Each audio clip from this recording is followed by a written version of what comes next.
കോൺഗ്രസ് പാർട്ടിയിലെ തലമുതിർന്ന നേതാവും രാജീവ് ഗാന്ധിയുടെ അടുത്ത അനുയായിയുമായിരുന്ന മണിശങ്കർ അയ്യർ ഇപ്പോൾ കുറച്ച് കാര്യങ്ങൾ വെളിപ്പെടുത്തുന്നുണ്ട്. പെട്ടെന്ന് ഈ മണിശങ്കർ അയ്യരുടെ ഈ വെളിപ്പെടുത്തലുകളുടെ കാരണം എന്തായിരിക്കും? പ്രത്യേകിച്ച് ഒരു ഗാന്ധി കുടുംബം അല്ലെങ്കിൽ ഗണ്ഡി കുടുംബത്തിനോടൊരു ഭയങ്കര സ്നേഹം. അതെ അതെ.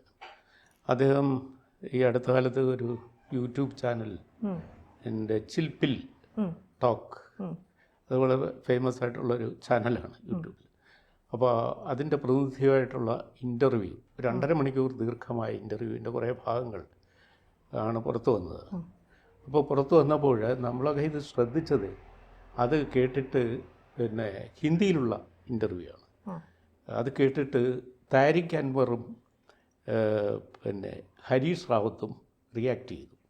മണിശങ്കർ അയ്യർ ഫ്രസ്ട്രേറ്റഡ് ആണ്, അദ്ദേഹത്തിന് പറയുന്നത് എന്താണെന്ന് നല്ല ബോധമില്ലെന്ന് തോന്നുന്നു. അദ്ദേഹം അതിൻ്റെ നിരാശയിൽ ഇങ്ങനെ പുലമ്പുകയാണ് എന്ന് അദ്ദേഹത്തെ ഇങ്ങനെ അതിരൂക്ഷമായിട്ട് വിമർശിച്ചുകൊണ്ട് 2 കോൺഗ്രസ് വക്താക്കൾ രംഗത്ത് വന്നു ഡൽഹിയിൽ. അപ്പോൾ അപ്പോഴാണ് ഇതെന്താ സംഭവം നമ്മൾ ശ്രദ്ധിക്കുന്നത്. അപ്പോൾ വളരെ രസകരമായിരിക്കുന്നു. നമ്മൾ ചിൽപിൽ ടോക്ക് ശ്രദ്ധിച്ചു. അതിൽ ഇന്ദിരാഗാന്ധി മുതൽ രാജീവ് ഗാന്ധി, സോണിയാഗാന്ധി വരെയുള്ളവരെ അതിരൂക്ഷമായിട്ട് മണിശങ്കർ അയ്യർ വിമർശിച്ചിരിക്കുകയാണ്. വ്യാജസ്തുതി പോലെയാണ്, പൊഴുത്തി ചെല്ലുകയാണ്. അപ്പോൾ എന്തിനാണ് ഇപ്പോൾ ഇങ്ങനെ മണി മുഴങ്ങുന്നതെന്ന് നമുക്ക് സംശയം തോന്നും. അപ്പോൾ മണിശങ്കർ അയ്യർ എന്ന് പറഞ്ഞാൽ അയാൾ ഇപ്പോൾ കോൺഗ്രസിൻ്റെ ഒരു ബുദ്ധിജീവിയായിട്ടായിരുന്നു പണ്ട് കരുതപ്പെട്ടിരുന്നത്. രാജീവ് ഗാന്ധി മന്ത്രിസഭയിൽ അംഗമായിരുന്നു, മുൻ നയതന്ത്രജ്ഞനായിരുന്നു. അദ്ദേഹം IFSയിൽ നിന്ന് രാഷ്ട്രീയത്തിലേക്ക് വന്ന ആളാണ്. അപ്പം മണിശങ്കർ അയ്യരുടെ ഈ സംഭാഷണം, അദ്ദേഹം മണി ടോക്ക് എന്ന പേരിൽ കോളം എഴുതുമായിരുന്നു. അതാണ് കോൺഗ്രസിൻ്റെ ഒരു എഴുത്തും വായനയൊക്കെ ബോധമുള്ള ഒരു മനുഷ്യനായിട്ടാണ് എല്ലാവരും കരുതിയിരുന്നത്. പക്ഷേ ഈ അടുത്ത കാലത്ത് അദ്ദേഹം സംസാരിക്കുന്നതിനകത്ത് ഒരു പൊരുത്തക്കേട് പലപ്പോഴും കണ്ടു. നമ്മൾ കരുതുന്നത് ശശി തരൂരിന് പിന്നാലെ കോൺഗ്രസ് നേതൃത്വത്തെ, പ്രത്യേകിച്ചും കോൺഗ്രസിലെ ബിഗ് ഫാമിലിയെ, സോണിയാഗാന്ധി കുടുംബത്തെ ഇപ്പോൾ വിമർശിക്കുവാൻ കോൺഗ്രസ്സുകാർ ഒന്നിനു പിറകെ ഒന്നായി ധീരമായി രംഗത്ത് വരുന്നു. അതിലേറ്റവും അവസാനം വന്ന ആളായിട്ട് വേണം മണിശങ്കർ അയ്യരെ കാണാൻ. അദ്ദേഹം എന്താണ് കോൺഗ്രസിനോട്, പ്രത്യേകിച്ച് സോണിയാഗാന്ധി അല്ലെങ്കിൽ രാജീവ് ഗാന്ധി, ഇന്ദിരാഗാന്ധി, ഈ കുടുംബത്തിനോട് ഏറ്റവും കൂടുതൽ അടുത്തിരുന്ന ഒരു വ്യക്തി കൂടിയാണ് അല്ലേ അദ്ദേഹം? അദ്ദേഹത്തിന് അടുത്തിരുന്നെങ്കിലും ഈ അടുത്ത കാലത്ത് അദ്ദേഹത്തിന് രാഹുൽ ഗാന്ധിയുടെ മെൻറ്ററാകണം, അദ്ദേഹത്തിൻ്റെ ആഗ്രഹം അതായിരുന്നു. അദ്ദേഹം ആ ഇൻ്റർവ്യൂവിൽ അത് പറയുന്നുണ്ട്. എനിക്ക് രാഹുൽ ഗാന്ധിയെ നന്നാക്കി എടുത്താൽ കൊള്ളാവുന്നുണ്ടായിരുന്നു, പക്ഷേ എന്നെ അദ്ദേഹം വിശ്വാസത്തിലെടുത്തില്ല എന്ന് മാത്രമല്ല, അദ്ദേഹത്തിന് എവിടെ നിന്ന് കിട്ടുന്നു, എന്ത് പറയണമെന്നൊക്കെ ഇപ്പം ഞാൻ അല്ല തീരുമാനിക്കുന്നത്, എനിക്കതിലൊരു റോളുമില്ല, എനിക്ക് അറിഞ്ഞുകൂടാ ആരാണ് അദ്ദേഹത്തിൻ്റെ മെൻറ്ററെന്ന് ഇപ്പോൾ എന്ന് പറഞ്ഞിട്ട് ഇവരൊക്കെ അധികാരത്തിൽ വന്നാൽ മെച്ചപ്പെടും. ഇപ്പോൾ രാഹുലിൻ്റെ പെർഫോമൻസിൻ്റെ വൈകല്യം ഒന്നും നമ്മൾ കണക്കിലെടുക്കണ്ട. അതിന് ഉദാഹരണം, ഇന്ദിരാഗാന്ധി ഒരു മ്യൂട്ട് ഡോളായിരുന്നു രാഷ്ട്രീയത്തിൽ ആക്റ്റീവ് ആകുന്നതിന് മുമ്പ്. എന്ന് പറഞ്ഞാൽ നിശബ്ദ പാവ ആയിരുന്നു. അവർ പിന്നെ രാഷ്ട്രീയത്തിൽ വന്നപ്പോൾ എത്ര പ്രോജ്വലമായി ഷൈൻ ചെയ്തു.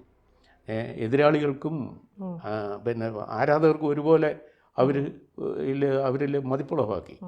അപ്പോൾ അതിന് ശേഷം രാജീവ് ഗാന്ധി അന്നേ പഠിക്കുന്ന കാലത്ത് ഒരു മഹാമണ്ഡനായിരുന്നു. രാജീവ് ഗാന്ധിയുടെ ക്ലാസ്മേറ്റ് ആയിരുന്നു. രാജീവ് ഗാന്ധിയും പിന്നെ മണിശങ്കർ അയ്യറും കേംബ്രിഡ്ജിൽ ക്ലാസ്മേറ്റ്സ് ആയിരുന്നു. കേംബ്രിഡ്ജിൽ പരീക്ഷ തോറ്റ ആളാണ് രാജീവ് ഗാന്ധി. കേംബ്രിഡ്ജിൽ തോക്കാൻ ഒട്ടും സാധ്യതയില്ല, തോക്കാനാണ് പ്രയാസം, അവിടെ ജയിക്കാൻ എല്ലാവർക്കും പറ്റുന്നതാണ്. എന്നിട്ട് പോലും രാജീവ് തോറ്റു. അവിടെ ഒരു മിനിമം ഫസ്റ്റ് ക്ലാസ് കിട്ടാനൊക്കെ ഒരു പാടുമില്ലാത്തതാണ്. അതായത് ആ യൂണിവേഴ്സിറ്റിക്ക് നാണക്കേടാണ് അവരുടെ ഒരു വിദ്യാർത്ഥി തോറ്റു എന്ന് പറയാൻ. അപ്പോൾ ഒരു പഴുതുണ്ടേ അവർ ജയിപ്പിക്കുകയുള്ളൂ. അങ്ങനെ ആയിരുന്നിട്ട് പോലും രാജീവ് കേംബ്രിഡ്ജിൽ തോറ്റു. പിന്നീട് അദ്ദേഹത്തിന് അവിടെ പഠിക്കാൻ പറ്റാതെ അദ്ദേഹം ലണ്ടൻ ഇമ്പീരിയൽ കോളേജിലേക്ക് പോയി, അവിടെയും തോറ്റു. അപ്പോൾ രാജീവ് ഗാന്ധി ഒരു കോമ്പറ്റേറ്റീവ് എക്സാമിനേഷൻ എന്നല്ല, ഒരു സാധാരണ എക്സാമിനേഷന് പോലും ജയിക്കാനുള്ള പ്രാപ്തിയുള്ള ഒരു സ്റ്റുഡിയസ് സ്റ്റുഡൻ്റ് അല്ല എന്ന് മാത്രമല്ല, ഒരു മണ്ടനായിരുന്നു പഠിക്കുന്ന കാലത്ത്. അവിടെ നിന്ന് അദ്ദേഹം വിമാനം ഓടിക്കുന്ന പൈലറ്റായി അങ്ങനെ പൈലറ്റ് പെട്ടെന്ന് രാഷ്ട്രീയത്തിലേക്ക് ലാൻഡ് ചെയ്തു. അത് സക്സസ് ആയില്ലേ? അദ്ദേഹം ഇന്ത്യൻ പ്രധാനമന്ത്രി എന്ന നിലയിൽ എക്സലൻ്റ് ആയിരുന്നില്ല എന്നാണ് മണിശങ്കർ അയ്യർ ഇൻ്റർവ്യൂ ചോദിക്കുന്നത്. എന്നിട്ട് അദ്ദേഹം സോണിയാഗാന്ധിയിലേക്ക് വരുന്നു. സോണിയാഗാന്ധിയെ പറ്റി അദ്ദേഹം പറയുന്നത്, സോണിയാഗാന്ധി ഒരു അൺഅസ്യൂമിങ് പേഴ്സണാലിറ്റിയായി, ആൾക്കൂട്ടത്തെ ഒന്നും കണ്ടാൽ ഫേസ് ചെയ്യാൻ പറ്റാത്ത ഒരു നാണം കുണുങ്ങിയെ പോലെയായിരുന്നു. അവർ വൈധവ്യം ബാധിച്ചപ്പോൾ അവർക്ക് പൊതുരംഗത്ത് വരാനോ രാഷ്ട്രീയത്തിൽ ഇറങ്ങാനോ ഒരു താല്പര്യമില്ലായിരുന്നു. പക്ഷേ അവർ രാഷ്ട്രീയത്തിൽ വന്നപ്പോഴോ അവർ ഇന്ത്യൻ ഭരണകൂടത്തിൻ്റെ താക്കോൽ സ്ഥാനം വഹിച്ചു. അതാണ് നെഹ്റു കുടുംബത്തിലെ ഓരോ അംഗത്തിൻ്റെയും പൂർവ്വചരിത്രവും പിന്നീടുള്ള അധികാരത്തിൽ വന്നപ്പോൾ ഉള്ള പെർഫോമൻസിൻ്റെയും സവിശേഷത. അതുപോലെ ഒരുപക്ഷെ രാഹുൽ ഗാന്ധിയും ഇനി ഷൈൻ ചെയ്തേക്കാം എന്നാണ് അദ്ദേഹം പറയുന്നതിൻ്റെ ധ്വനി.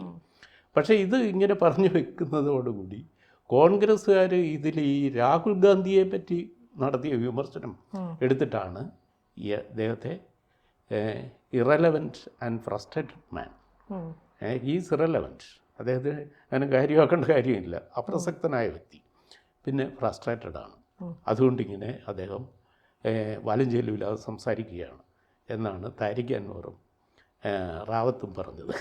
ഇതാണ് എൻ്റെ ചുരുക്കം. നമ്മൾ അങ്ങനെ പറയുമ്പോൾ തന്നെ ഈ പറയുന്ന കോൺഗ്രസിലെ നിലപാടില്ലായ്മയല്ലേ വ്യക്തമാക്കണത്? കോൺഗ്രസിന് മുതിർന്ന നേതാക്കന്മാരോടുള്ള ഒരു അവഗണനയല്ലേ കോൺഗ്രസിൽ നടക്കുന്നത്? ഇപ്പോൾ കോൺഗ്രസ്സിൽ ഒരുപാട് സ്പെൻ ഫോഴ്സ് ഉണ്ട്, അതേസമയം അതിൽ നല്ല പാഠവുമുള്ള മിടുക്കന്മാരുണ്ട്. ഈ മിടുക്കന്മാരായ നേതാക്കളെ അവിടെ ബിഗ് ഫാമിലിക്ക് ആവശ്യമില്ല. അവർക്ക് അവരുടെ അനുസരണയുള്ള സേവകരെയാണ് വേണ്ടത്.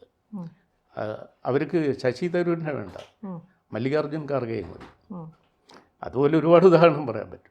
അതിന് കപിൽ സിബലിനെ വേണ്ട, അതുപോലെ മണിശങ്കർ അയ്യറേയും വേണ്ട. ഇതാണ്. അപ്പോൾ അങ്ങനെയുള്ള പ്രത്യേകിച്ചും പഴയ പല നേതാക്കളെയും രാജീവ് ഗാന്ധിയുമായി ബന്ധപ്പെട്ട ഒരുപാട് പേരെ കോൺഗ്രസ് ഒതുക്കി നിർത്താൻ, പ്രത്യേകിച്ചും സോണിയാഗാന്ധി അകത്തി നിർത്താൻ ശ്രമിച്ചിട്ടുണ്ട്. ആ കൂട്ടത്തിലൊരാളാണ് ഓവർടോക്കേറ്റീവ് ആയ, ഒരിക്കൽ കൂടുതൽ വാചാലനായിരുന്നിട്ടുള്ള മണി ടോക്ക് എന്ന കോളം എഴുതിയിരുന്ന മണിശങ്കർ അയ്യർ. ഇപ്പോൾ ചുരുക്കി പറഞ്ഞ കോൺഗ്രസ് പാർട്ടിയിൽ മുതിർന്ന നേതാക്കന്മാരെല്ലാം പുറത്തേക്ക് വന്ന് ശബ്ദം ഉയർത്താനുള്ള തീരുമാനത്തിലാണോ? അത് ഇപ്പോൾ ഡൽഹിയിലെ ഒരു പത്രത്തിലെ ഈ മണിയുടെ ഈ സോണിയാഗാന്ധി കുടുംബത്തിനെതിരായിട്ടുള്ള നിലപാടിനെ വ്യാഖ്യാനിക്കുന്നുണ്ട് പലരും. ഒരാൾ പറഞ്ഞ് അദ്ദേഹവും ഇനി BJPയെയും പ്രധാനമന്ത്രിയെയും പുകഴ്ത്തുന്ന നിമിഷമേത് എന്ന് കാത്തിരിക്കുകയാണ് എല്ലാവരും. അപ്പം നമുക്കിനി അതിനുവേണ്ടി നോക്കാം. അതുകൊണ്ടാണ് നമ്മൾ ഇടയ്ക്ക് ചോദിച്ചത് മണി മുഴങ്ങുന്നത് ആർക്ക് വേണ്ടി. അപ്പോൾ അതിൽ നിന്ന് നമുക്ക് ഒരു കാര്യം മനസ്സിലാകാം, ഇതൊരു തുടർച്ചയാണ്. കോൺഗ്രസിൽ നിന്ന് പല കിളികളും പുതിയ പൂമരം തേടി പറന്നു പോകും. രാഷ്ട്രീയക്കാരനെ ഫലവൃക്ഷത്തിലെ കിളി എന്ന് വിശേഷിപ്പിച്ചിട്ടുണ്ട് ഒരു വലിയ എഴുത്തുകാരൻ, ലോകപ്രശസ്തനായ ഒരു എഴുത്തുകാരൻ. അത് എക്കാലത്തും രാഷ്ട്രീയത്തിന് ആപ്ലിക്കബിളായിട്ട് തോന്നാറുണ്ട്. ഓരോ നേതാവും നിലപാട് മാറ്റുമ്പോൾ നമുക്ക് തോന്നും ഇയാൾ പുതിയൊരു പൂമരം കണ്ടെത്തിയിരിക്കുന്നു. പോടുവീണ ഈ മരത്തിൽ നിന്നും പുഷ്കലമായ മറ്റൊരു പൂമരം തേടി പോവുകയാണ് മണി. ഒരുപക്ഷെ കപിൽ സിബലിൻ്റെ പിൻഗാമിയാകുന്നു. പക്ഷേ ഇപ്പോൾ തരൂരാണെങ്കിൽ പോലും മണിശങ്കർ ആണെങ്കിൽ പോലും ഇവരൊക്കെ ഇവരുടെ മേഖല, ഇപ്പോൾ IFS ഓഫീസറായിട്ട് നിരവധി വിദേശ രാജ്യങ്ങളിൽ നയതന്ത്രജ്ഞനായിരുന്ന അദ്ദേഹം, ഇപ്പോൾ UN പോലും വളരെയധികം സ്വാധീനം ഉണ്ടായിരുന്ന തരൂര്, ഇങ്ങനെ പ്രഗത്ഭരായ രണ്ട് വ്യക്തികളെ കോൺഗ്രസ് അടപടലം മാറ്റി നിർത്തിയിട്ടാണ് ഈ ഒരു രീതിയിലേക്ക് കോൺഗ്രസിൻ്റെ മുന്നോട്ടുള്ള യാത്ര. ആ യാത്രയെ ഇവർ രണ്ടുപേരുടെ ഈ ഒരു മാറി നിൽക്കാൻ എത്രത്തോളം സ്വാധീനിക്കാൻ സാധ്യതയുണ്ട്? കോൺഗ്രസ്സിന് ഇത്തരം നേതാക്കൾക്ക് വലിയ പ്രതീക്ഷ ആ പാർട്ടിയിലോ അതിൻ്റെ നിലവിലെ നേതൃത്വത്തിലോ ഇല്ല. അദ്ദേഹം പറയുന്നുണ്ട്, ഈ രാഹുൽ ഗാന്ധിയെ പഠിപ്പിച്ച് വളർത്തിയെടുക്കുവാൻ അദ്ദേഹത്തിൻ്റെ ഒരു വളർത്തച്ചാകനാകാൻ എനിക്ക് മോഹമുണ്ടായിരുന്നു. പക്ഷേ വളരേണ്ട കുട്ടി അത് സമ്മതിച്ചു തരണ്ടേ. അപ്പോൾ അങ്ങനെ അത്തരത്തിൽ അതുകൊണ്ടായിരിക്കും താരിഖ് അൻവർ അദ്ദേഹത്തെ ഫ്രസ്ട്രേറ്റഡ് മാൻ എന്ന് വിളിച്ചത്.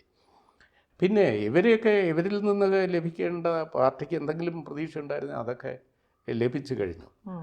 തമിഴ്നാട്ടിൽ മയിലാടുംതുറയിൽ അദ്ദേഹം മത്സരിച്ച 4ാം സ്ഥാനത്ത് പോയ ആളാണ് മണിശങ്കർ അയ്യർ.